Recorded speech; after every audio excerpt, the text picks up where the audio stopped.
And if we can focus on these exports, some of the examples of which I've given to you, I think we'll get out of this mess. So I want to tell you, ladies and gentlemen, that indeed we are going through difficult time. But we are going to go through with this, because that's what makes Pakistan resilient. That's what makes Pakistanis resilient and great people. We've gone through a lot of hardship. There's a bit of hardship right now, but we'll go through this. This smoke screen would go away, and we'd begin to see the future that we've just laid out in a matter of hopefully a year or two. Now, do I further bore you with the energy, or is this good enough?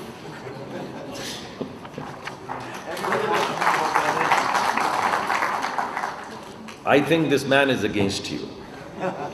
I know that you would have been very happy and you would have clapped louder if I had walked. But this man has challenged me and said he wants to know about energy. So I'd bore you a little bit more. Look, we are a large country. We're about 240 million people. And we are growing at about 1.8%. We're also poised to grow between 3 and 4% GDP sustainably. That's the target. That's the sustainable growth target that we have. If we just look at our population growth, because every person born is going to require energy, our energy needs are going to grow from 85 million tons of oil equivalent to 117, 120 million tons of oil equivalent. That's significant increase from 85 to 120. And if we are able to, as we are committed to, grow as much as we are saying, modest 3 to 4%, then these energy needs are going to move from 85 million tons of oil equivalent to roughly 170 million tons of oil equivalent, which means our requirements, our needs are going to double. That's a challenge, because we need to have energy access. That's the first challenge.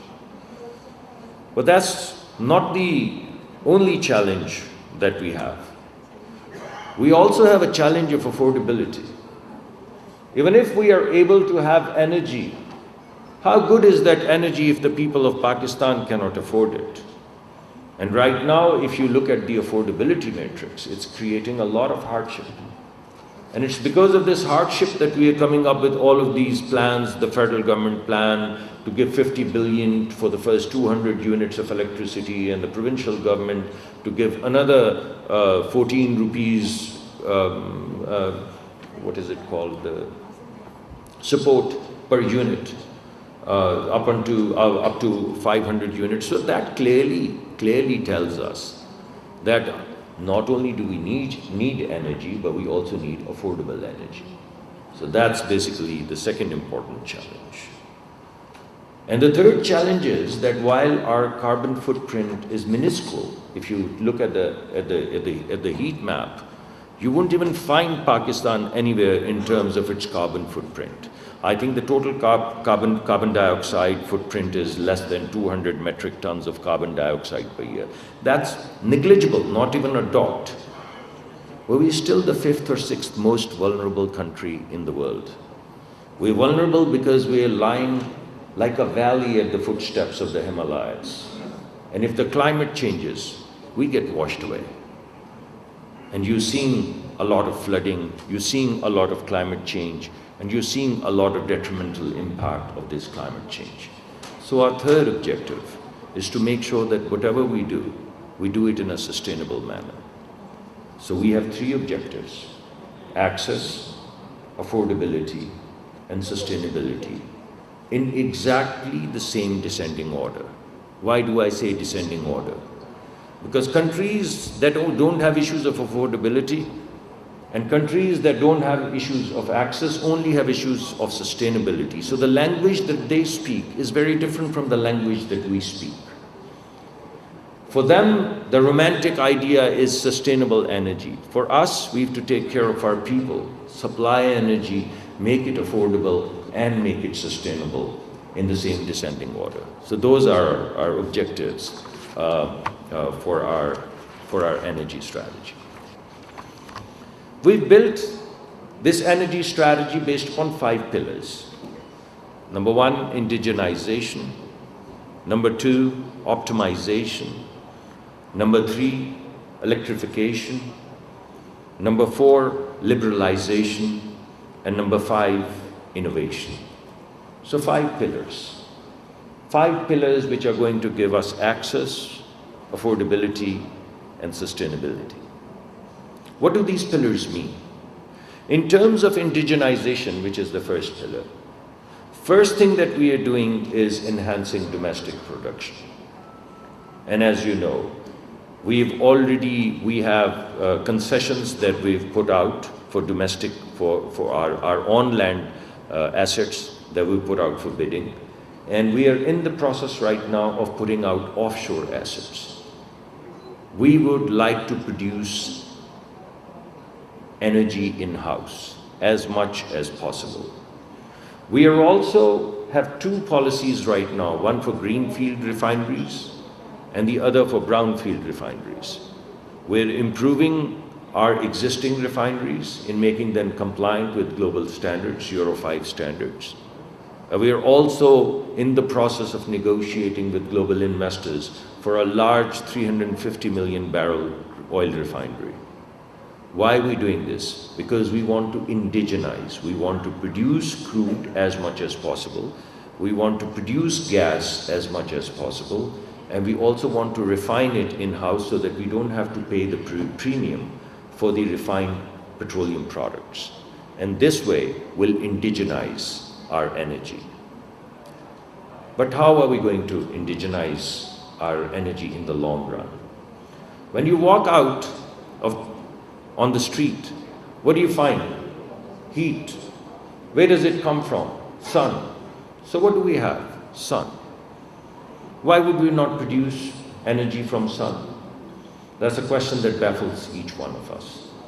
So we have sun with such high radiation that the biggest chunk of indigenization over the next 10 years is going to come from solar energy.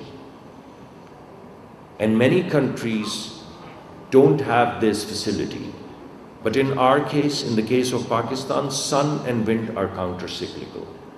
Our sun shines during the day and we have a gusty wind through the corridors, particularly in Sindh, during the night.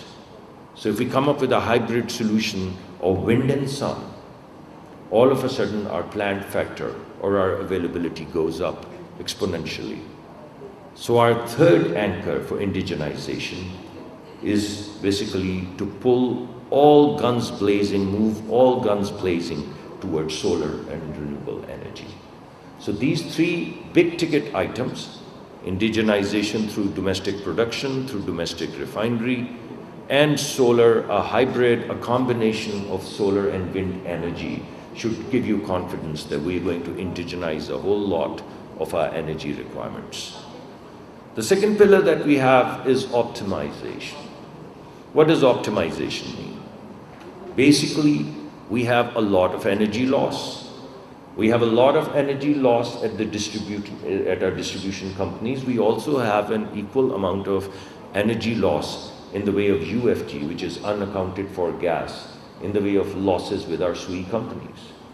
So we right now have a strategy through which we are going to contain these losses and optimize the system. We're in the process of privatizing our distribution companies, DISCOs, you guys know about it. And simultaneously we are preparing and corporatizing our distribution companies, gas distribution companies. The equivalent of a transformer in gas sector is TBS, town-based metering system. So right now, we are putting meters at every TBS, which means we are putting a meter at anywhere from 1,000 to 3,000 households. There's the equivalent of a transformer from where all of the gas goes. We basically put meters there. We're breaking down the profit and loss statement at the TBS level. And an officer is going to be appointed who's going to give us the profit and loss statement for 3,000 households. He is or she is going to be responsible for fixing the lines, for fixing the theft, for enhancing the collections, and if they're not able to do that, they'll be removed. Consequently, we are very hopeful.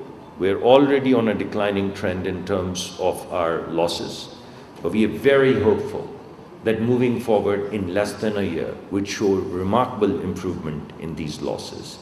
So if we improve on the losses of our distribution companies, we improve on the losses of our gas companies, we're going to optimize this. वफाकी वज़ीर petroleum doctor Mossadegh Malik Islamabad में तकरीब से खिताब कर रहे थे। उन्होंने